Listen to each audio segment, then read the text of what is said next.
Hey, what's going on, folks? My name is War Machine. Welcome to Fat Guy Fitness. Today we got one of my absolute favorite accessory exercises, but before we get there, I need you to do a couple things. I need you to like, subscribe, and follow, then change those notification settings so that when I create videos, you get to see them. Also, need you to head on over to Chaotic Squirrel Creations. Here's their logo. And then I need you to go ahead and check out their URL. It's going to be right down here at the bottom of your screen. These folks are phenomenal. They make all kind of cool stuff. They made the Fat Guy Fitness hoodie for me. They got me 3 of them. They do water bottles. They do magnets. They do coffee cups. They do keychains. They do beer bottle openers. They do... there was something else that they did that I really, oh, cold smoke tumbler. Sorry, I'm a little bit hazy today. And all kind of cool stuff. And if you head on over to their store, you can see everything that they have that I haven't mentioned. And if you really want something, I'm pretty sure they can come up with a way to do it for you. Now, let's get to my absolute favorite accessory exercise. Today, we are talking about RDLs. Now, the RDL, or the Romanian deadlift, depending on who you ask, is going to have a whole ton of backstory. I'm not going to bother jumping into that today. I'm just going to drink my iced coffee and talk to you guys about how it works.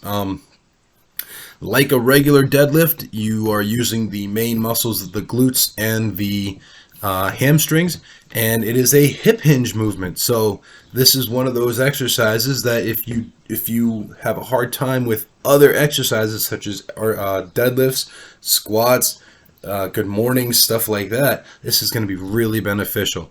So what we're going to do is we're going to head on down to the pit and we're going to do the RDL. Alright, so here we are down in the pit, and as you can see, I've got the barbell already squared away. I'm using 45-pound plates, and I'm going to approach this, and when I get there, I'm just going to take a position just like a regular deadlift. Okay, I'm going to have my feet just a little bit wider of my shoulders, bars over the middle of my foot, and my hands are going to go down next to my legs that were there. It allows my knees to move in and out, and my hips are high, and I pull. Now, this is the start of the motion from the top.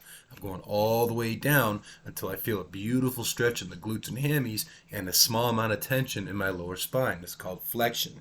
I can stop there and hold for a second before I come back up. That's going to allow that stretch to do what it's supposed to do. A controlled, slow tempo is the best way to do this exercise so you don't accidentally tear, pull, or otherwise injure your muscle. I'm looking for a set of 5 here. I'm going to go ahead and put it down, and there you have it, the RDL.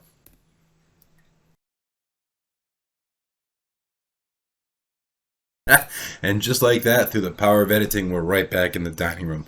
Couple things to take note of when it comes to doing the RDL. One, you want to make sure that that back and that head, when you start your motion, you're starting here, you want to be here. The back is going to be straight. My hand isn't doing what I want it to do, but the back is going to be straight, head's going to be looking forward. I don't want this. We don't want a rounded or cat back with our head facing down. That's going to move the load from the back of the muscles on the, from the back of the legs and the glutes to the lower back, middle back, and upper back, and it's going to result in a severe injury. I'm telling you, you do not want this. Second, just like a good morning, okay, we want to make sure that that butt sticks out. We don't want to keep that butt in tight. We let that thing stick out. That way there, that hinge movement allows those muscles that are in the back of the legs and in the butt to actually stretch and contract and do what they need to do. That's how we strengthen them.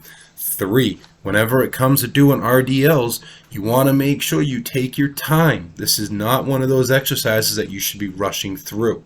This is a slow, smooth exercise. That way there, you don't risk ripping, tearing, straining, pulling, or anything like that. Not only the muscles, but the ligaments and tendons, because you got to remember, these are big muscles. They are going to have more attachment to each other and to the bones, specifically the back of the knee and the hip. So we want to make sure that when we're using these muscles, we allow them to do what they're made to do.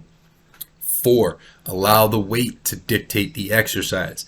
You don't dictate the exercise and then add weight.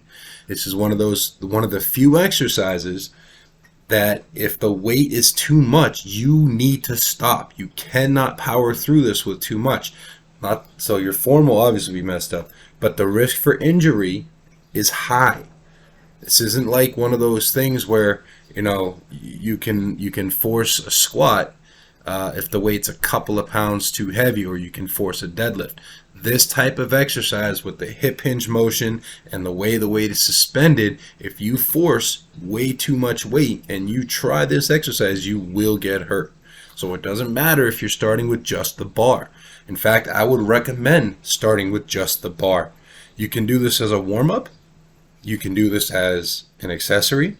You can do this as a cool down. A little harder, but you can do it. And you can build an entire workout around an RDL. It's really, really cool. Now, the very last point about this, if you are having trouble with your deadlift from the ground, then you should start this movement on the ground. If it's not so much of a problem to get the weight off the ground, but you're struggling at the mid shin point, try to find a squat rack that's got pins that come out on the front that are about a foot off the ground, maybe 8-10 inches, and start it there. That way there you back up off of it, and then you stand up, and then you take another couple steps back, and then you start the motion. Okay, this is an exercise that literally every aspect of your deadlift is going to be introduced, and you can improve all of them by improving this one exercise. So until next time, folks, I love you very much.